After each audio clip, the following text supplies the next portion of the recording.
Well, I hope you feel as I do at this point that if we can extend linear approximation to quadratic approximation, why should we stop there? Especially if, as we looked at those graphs at the very beginning of the course, we noticed that the higher the power of the polynomial we were able to come up with, the better the approximation to the curve. The main reason for restricting ourselves to, say, a fifth Taylor polynomial instead of a 17th Taylor polynomial is one of tedium. It takes a lot longer to write out a 17th power polynomial than it does a fifth power polynomial.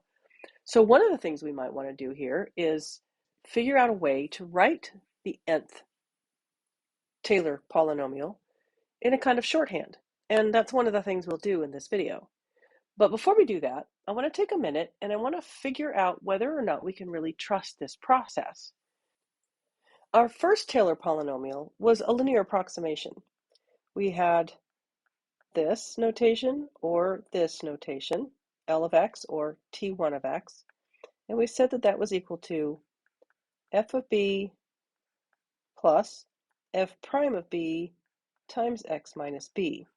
But that came from having taken the difference between f of x and f of b and recognizing that based on the fundamental theorem of calculus, another way to write this is the integral from b to x of f prime of t dt. Then we did integration by parts, and we got f prime of b times x minus b plus the integral from b to x, b to x of f double prime of t times x minus t dt. Let's see what happens if we do integration by parts again. So this time I am going to go through the process of verifying the third Taylor polynomial by starting with the second Taylor polynomial, or starting with the way I came to have the second Taylor polynomial.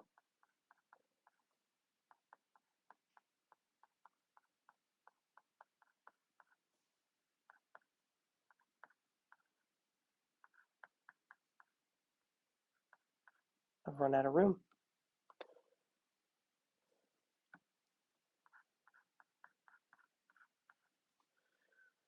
Okay, I'll highlight that.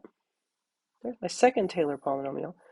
How can I use this to get the third? Well, the function is actually not the Taylor polynomial, but the Taylor polynomial plus an error. And if you recall, when we did this process down here, we ended up subtracting any piece we had like this from the right-hand side, so that moved it to the left-hand side. So in the case of the second polynomial, we got f of x minus f of b minus f prime of b times x minus b equals this thing here. And this thing here was the error. Notice that when we started out, we said that the difference between the real function and the function evaluated at some point b, the difference between those two was this expression here. So if we subtract this from both sides, we're left just with the amount that is the error. And what we're interested in is not the real function, but how closely we can approximate the real function. So we drop the f of x. I think I should probably actually spell that out. So we have f of x minus f of b minus f prime of b times x minus b is equal to this integral, this piece that we're calling our error. If I factor out the negative, if I show that I'm subtracting all of this, f of b plus f prime of b times x minus b is equal to this integral. And what we've been saying, without actually having said it yet, I don't think, is that this piece right here is the difference between the actual function and this integral, which is our error. So the function minus something, all that's left is the error. So this stuff that we're pulling off to the side here, the stuff that we're highlighting and saying is what's If we take this away, we're left with the error. Another way to write it, I suppose, would be to subtract the error from both sides, and we'd get f minus the integral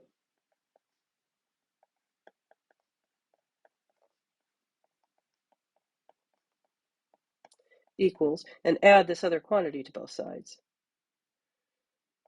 F of b plus f prime of b times x minus b.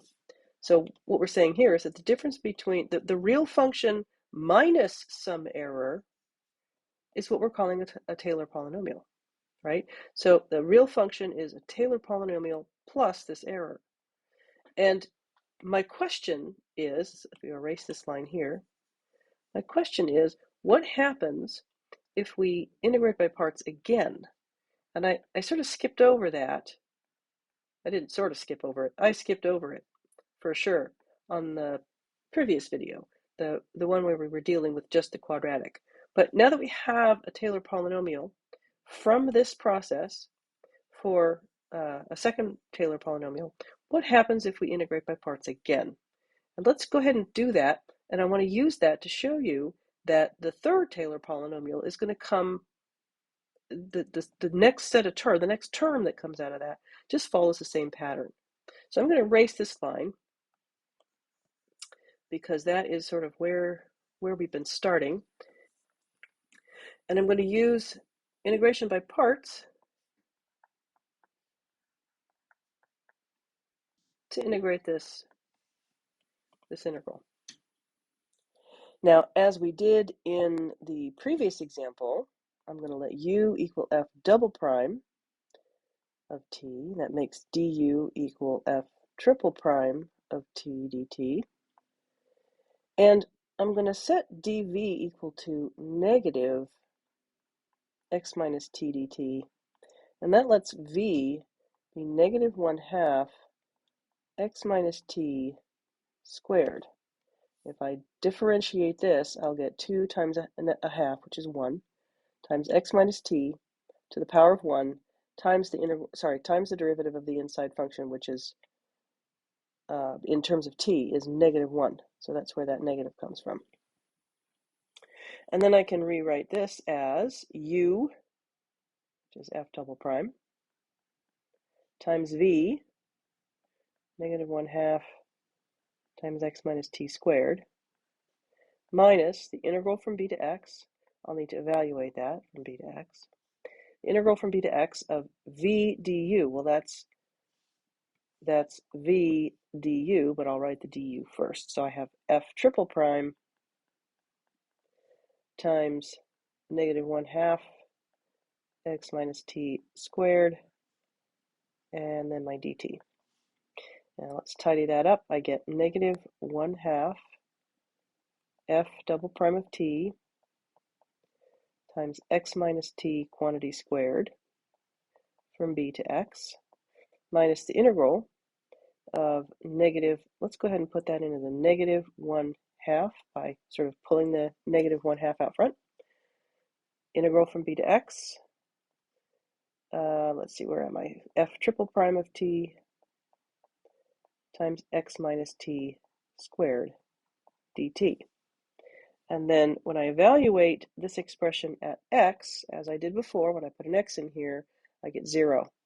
So at x, this term goes away, and then I'm going to subtract negative 1/2 f double prime of t evaluated at b times x minus t evaluated at b, and then I have my integral.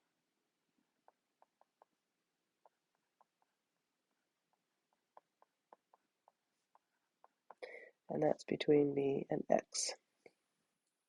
And all of that is equal to f of x minus f of b minus f prime of b times x minus b from up here, right? This was equal to that. This was in turn equal to the next line, which was in turn equal to the next line, which was equal to the next line. That means that the left-hand side is equal to my last right-hand side. So the two sides are equal. Now, what I'm going to do next is subtract this term from both sides.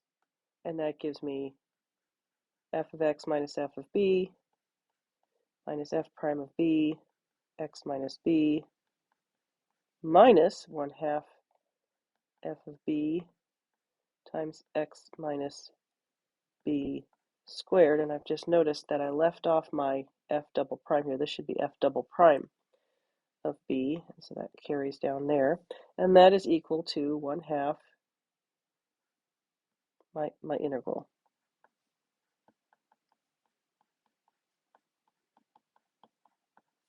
And again, as before, we're going to say that the difference between the actual function, let's see, I'll factor out a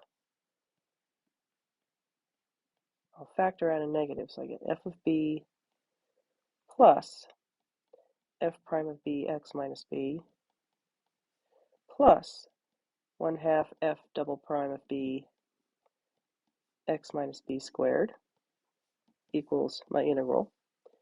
And what we're saying is that the difference between the function and this thing we're going to call the Taylor polynomial is equal to some error. And so this is the thing we're calling the Taylor polynomial. So this is my second Taylor polynomial that's got that f double prime in it. So I'm going to erase most of this screen, and I'm going to replace the line I have here. Maybe I'll leave this line here, and I'll erase below it, and I'll move this line up so that we have our second Taylor polynomial. Okay, so I decided actually to, the line I moved from down here up to this one was the second to the last line, so that it looks like the one above it. So I have f of x minus f of b minus f prime of b, and then minus f double prime of b, right? I have that form of that left-hand side. And that's all equal now to this right-hand side, which is yet another integral. So I'm going to do the same thing again. I'm going to integrate by parts. Let me put a line in here, and I'll put my u and my du and my v and my dv down here. And again, I'm going to let my u equal f, the integral, I mean the differentiated function, right? That's up here it was f double prime. Down here it's going to be f triple prime. So f triple prime of t, and that makes my du the fourth derivative of f dt. And dv is then going to be some form of the x minus t squared dt. So my v is going to be some form of x minus t cubed. Now I've just realized I left something out down here. I left a 1/2 off here and here, so I'm going to scribble those back in. There, that's better. And we're going to end up with v equaling 1/6, and if I take the derivative of that, I get 3 times 1/6, which is a half, and so I have a half in front of my coefficient of dv. So that lets me use this 1/2 that's in front of my integral, and I can carry on and integrate by parts. So this over here now is equal to u times v, which is f triple prime of t, times v, which is 1/6 x minus t cubed. That'll be evaluated between b and x as before, minus the integral from b to x of v du. Well, v is 1/6 x minus t cubed. Du is this f to the fourth, not f to the fourth, the fourth derivative of f. So I'll put that in first. And then I have a 1/6. I'll pull that out front. Let me make some room for it. Minus 1/6. And then I have an x minus t cubed dt.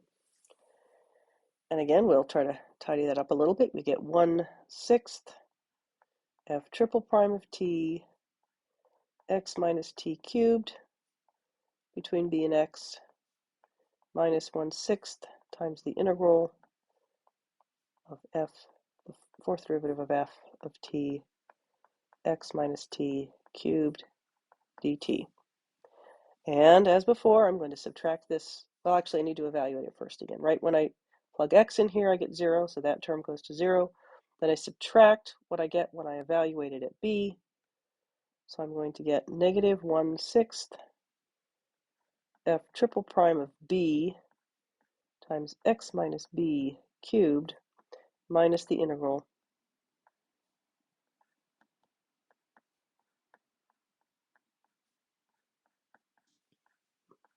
This must be terribly exciting for you, watching me do all this writing.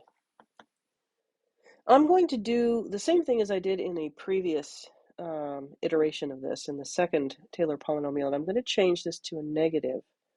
And the reason for that is that that makes both of these terms positive, so that when I subtract this from both sides, I get a negative. And so all of my, apart from the f of x, all of my terms on this side are negative. That will remain constant when I subtract this term from both sides.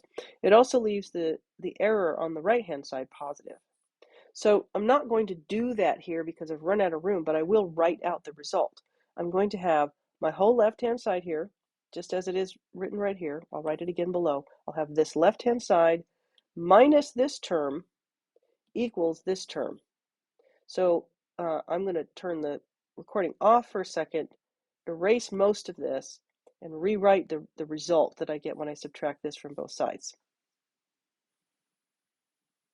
Okay, so now hidden within each line here,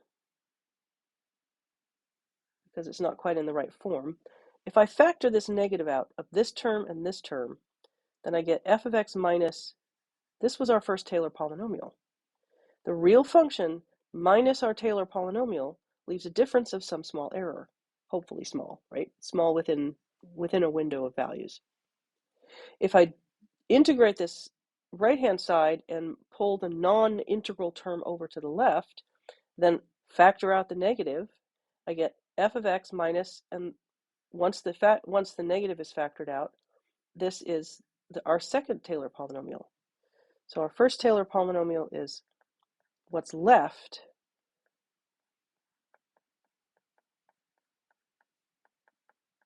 when you subtract this difference or this error from the real function. You're left with this. In other words, I could subtract this from both sides and add these to both sides, and I'd be left with this. This is our first Taylor polynomial. Comes from here. Our second Taylor polynomial is what's left when I subtract this error, right, and add these three terms to both sides. I have the real function minus some error, leaves me with the second Taylor polynomial. And so I've written that down here. And the third Taylor polynomial we have now is the real function minus this error. Move these to the other side, and I'm left with the third Taylor polynomial, which is this thing right here. So here's my third Taylor polynomial. Notice that I have coefficients here of 1, 1, 1/2, and 1/6. And I'm going to propose to you that the fourth Taylor polynomial would just have another new term of 1 over something times f to the fourth, sorry, not f to the fourth derivative of f at b times x minus b to the fourth, and so on. And the question is then, what is this? This pattern is really obvious, right? We have a zeroth derivative, a first derivative, second, third, fourth derivative. We have powers of x minus b of 0. X minus b to the 0 power is 1. Anything to the 0 power is 1. So we have x minus b, a power of 1, a power of 0, a power of 1, a power of 2, 3, and 4. That pattern obviously is going to continue. The question now is, what is the pattern here? And as I have mentioned it a couple of times now, I can write 2 as 2 factorial, because 2 factorial just means 2 times 1. And I can write 6 as 3 factorial, because 3 factorial just means 3 times 2 times 1. Well, that's 3 times 2, which is 6. So the pattern here now hopefully is obvious as well. I have a 2 here, a 2 here, and a 2 here. A 3, a 3, and a 3. So presumably I'll have a 4 here as well. And as it turns out, that's exactly what happens. for consistency and to satisfy our need for patterns to be complete, I would argue that I can put a 1 over 1 factorial here. Since 1 factorial is 1, that's 1. 1 over 1 is 1. And I can put a 0 factorial here. We have said before, and I'll repeat it now, 0 factorial is defined as being equal to 1. So we have coefficient of 1, 1, 1/2, 1/6, and 1 over 24. So this is my pattern. This is I've cheated here by my fourth Taylor polynomial. I haven't derived it. That's actually one of your homework exercises. Depending on when you take this class, you may see that as a homework exercise to do that last step again for this derivative, right? For this integral to find this fourth term. I haven't derived it, but I've found it by assuming the pattern. And if you derive it, you'll find that this does in fact become the next term. This is the fifth term in the fourth Taylor polynomial. So I haven't derived it here, but I've derived the first three, right? And then we've found the fourth by recognizing this pattern. So this is how we can extend the Taylor polynomials to whatever degree n we need for whatever level of accuracy we desire. Another one of your homework exercises, depending on when you take this course, is whether or not you can find another way to write this long string of terms using sigma notation. As a quick reminder, sigma notation is if I have 1 plus 2 plus 3 plus 4 and I say let's go up to 5, I can write that as the sum of I, where I'm going to take I and add it to the next I and add it to the next I, and I define where to start and where to end by saying I goes from 1 to 5. These two expressions are equivalent. This string of terms added to one another and this sigma notation. These two things are equivalent. This is probably the simplest example of sigma notation that you'll see. This one's going to be a little bit more challenging, but the question is, or the way you sort of approach a problem like this is to say, what is it that's getting done from one term to the next? In this case, it's adding 1. And the next, you're adding the next integer, right? You're adding an integer beyond the first integer. And so you're just counting from 1 to 5, and what you're counting is integers. So in this case, you're going to have more than just it's not just an integer that's changing. What's changing is both the denominator of the fraction, which derivative you're taking, and the power on x minus b, right? I could write this term as the 0th derivative of f at b times x minus b to the 0 power. I could put a 1 on this one, right? So that's a little hint as to how you might approach writing sigma notation for this sum here. Now, the really cool thing is that I can either keep deriving these, which I have not done in this case. I'm going to leave that to you. I can either keep deriving these, in which case I'd literally have to do that forever, or I can use something called mathematical induction. I'm not going to do that here because this is not that class. But there is a way to prove that the nth Taylor polynomial looks like, let's see, where will I put this? I think I'll try to squeeze it in down here. The nth Taylor polynomial looks like this. F of b minus f prime of b times x minus b to the first power minus 1 over 2 factorial, second derivative, x minus b squared, plus 1 over 3 factorial, third derivative, x minus b cubed, and so on, up to n, 1 over n factorial, nth derivative, x minus b to the nth power. These dots here in the middle mean and so on. Continue this pattern that you see here until you get to this last term, which in this case could be any integer. N can be any number, any whole number, any natural number, as it turns out. For those of you who are interested, integers include the negative numbers. This isn't going to be a negative number. Whole numbers include 0, right? And we do include 0 down here. So in this case, we could use whole numbers. The natural numbers begin with 1, counting numbers, sometimes they're called. Anyway, so n can be any whole number. If n is 0, then this is our answer. But the point with the Taylor polynomial is that we can go as high as we want. The higher the value n, the more accurate the Taylor polynomial is going to be, not only graphically, but in finding an estimate for f of x based at b. Now, not only do we now have Taylor polynomials for degrees 3, 4, 5, and so on, all the way up to whatever number we want, but we also have, as we've done with the first and second Taylor polynomials, we also have a way of determining what the error is associated with that polynomial. So on the next slide, same video, but on the next slide, I'm going to take a look at the formula that we've been working with for error. Just as a quick reminder, the error associated with the first Taylor polynomial, and I've got this labeled E1 just to distinguish it because I'm using E instead of the notation your course pack uses. There's the difference between the real function and the Taylor polynomial for that function. The difference is, and then they say it's m over 2 x minus b squared, and that would be for the first Taylor polynomial, right? But instead of writing this out every time, I'm just writing E1. So that's just a kind of a personal choice.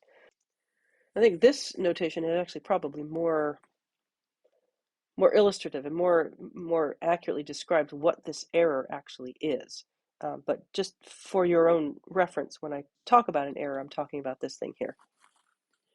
Now, back in section 2, when we were talking about quadratic approximation and quadratic error, I posed the question, I wonder, first of all, let me back up and remind you that 6 is 3 factorial,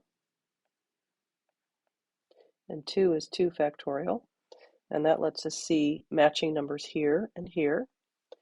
And I posed the question, I wonder if this is true. I think I originally wrote it like this. And then I realized that in both of these cases, these two numbers here, they match, but they're one more than this number here. These two numbers match, but they're one more than this number here. So this number needs to be one more than n. And that should have been n factorial, by the way. But now it's n plus 1 factorial. And not n factorial, n plus 1 here, the power on the quantity x minus b. And my question was, I wonder if this pattern that I've observed here will hold. And it turns out that the answer is yes, it does. This is the error for the nth Taylor polynomial. So for example, if I wanted the error for the fourth Taylor polynomial, I would say that it was something less than m over 5 factorial times x minus b to the power of 5. And this thing right here is what's called Taylor's inequality. That seems like kind of a lot of buildup for an anticlimactic ending. This is just the error on the nth Taylor polynomial for the function f of x. And that's sort of the end of this section. I will do a couple of examples on in another video, but there's something I'd like to point out. I'm going to go back now to the nth Taylor polynomial. I'll go ahead and write that out here. I'm going to have to scooch this over here because I ran out of room. There we go. That's our nth Taylor polynomial.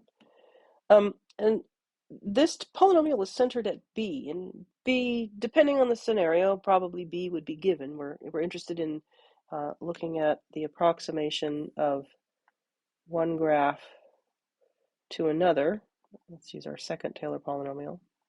So b is going to be the value around which we're interested in closely approximating this function by using this function, for example, right? So b will be either given or will be apparent in the scenario. But at b, let me back up. The whole point of a Taylor polynomial is that I can take values either side of b and get a very close approximation. How close depends on the level of the value of n to which I'm willing to compute this polynomial. But I can get a very close approximation of f of x using t of x. That's around b. At b, at exactly b, these two things are tangent. So in fact, x, let me write it this way, t sub n of b is equal to f of b. In other words, if you plug b into the Taylor polynomial, or you plug b into the function, you'll get the same value, the same exact value at b, okay? If this is b, if x is b, then this is 0, and this is 0. All these other terms are 0, so we end up with this equality. It also turns out that the nth derivative of the nth Taylor polynomial is equal to the nth derivative of f of x. And in fact, not just the nth derivative, but all of the derivatives leading up to the nth derivative. So the first derivative of t sub n is equal to the first derivative of f of x, and so on, all the way up to the nth derivative. So those are a couple of really interesting, really quite important factoids. Put little bullet points next to those. But that's really all we're going to do in this video. On the next video, we are going to look at least one example. And I'll start with the one, example 3.1 in your course pack. Let's see, is there a second example in your course pack? Take a quick, yes, there is. So we'll probably look at both of those. I don't see a third one. So we'll look at those examples. We'll do that on the next video.